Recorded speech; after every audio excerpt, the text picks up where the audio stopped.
Bismillah, Alhamdulillah, Wassalati wassalam ala Rasulillah.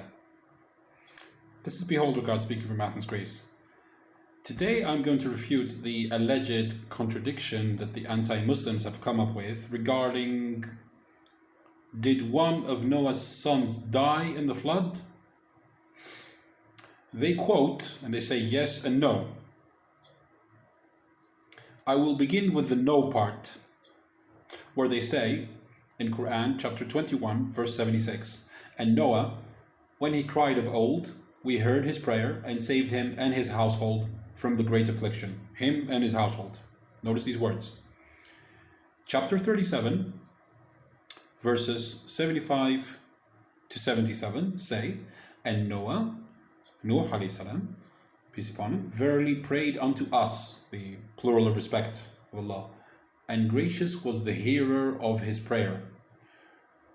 And we saved him and his household from the great distress, and made his seed, the survivors. On the other hand, they say, yes, one of Noah's sons did die in the flood, and they tried to show it as a contradiction. Look what they say. They quote chapter 11 of the Holy Qur'an, verses 42 and 43, which say, Noah cried unto his son, and he was standing aloof.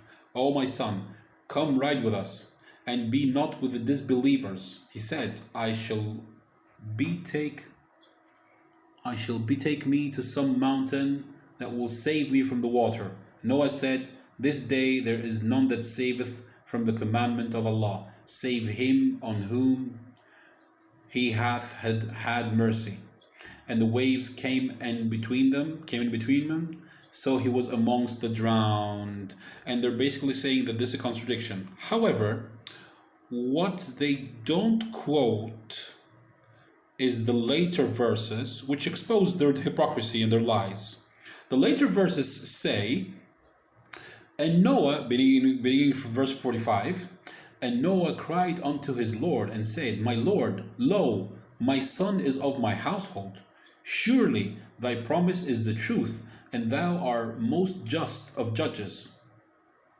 Verse 46 says, he said, O Noah, lo, he is not of your household. He is not of thy household. Lo, he is of evil conduct. So ask not of me that whereof thou hast no knowledge, and admonish thee, lest thou be amongst the ignorant. Next verse says, verse 47, he said, my Lord, lo, in thee do I seek refuge from the sin, that I should ask of thee what whereof I have no knowledge. Unless thou forgiveth me and have mercy on me, I shall be among the lost. So what is Allah subhanahu wa ta'ala saying? Allah subhanahu wa ta'ala is telling Noah, look, he's not of your household because he was one of the disbelievers. So he doesn't count to be one of your household. Nice, plain and simple.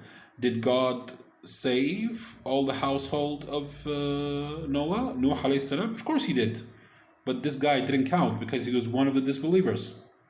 And may I remind the Christians and the anti-Muslims who make these claims, they're Christians basically, may I remind you of the story of Lot when his wife turned around and she became a pillar of salt? And God decided, according to your book, that she doesn't belong to him anymore. That's why he turned her into a pillar of salt, because she disobeyed the commandments of God. Here we have the same case. One of his sons disobeyed, he was arrogant, he was one of the disbelievers, so he cut him off and he wasn't part of his household any longer. The rest of his household was saved. That's it for today. I hope you understood that this is not a contradiction in the Quran. There are no contradictions in the Quran whatsoever. Inshallah, God willing, I will make more videos like this almost every day. Inshallah, if I have time. Think about liking the video, sharing it, subscribing to the channel. It really helps. And may peace and blessings be upon those who seek Allah's truth with a sincere heart. Assalamu alaikum, Muslimin. And I'll see you in the next video, inshallah.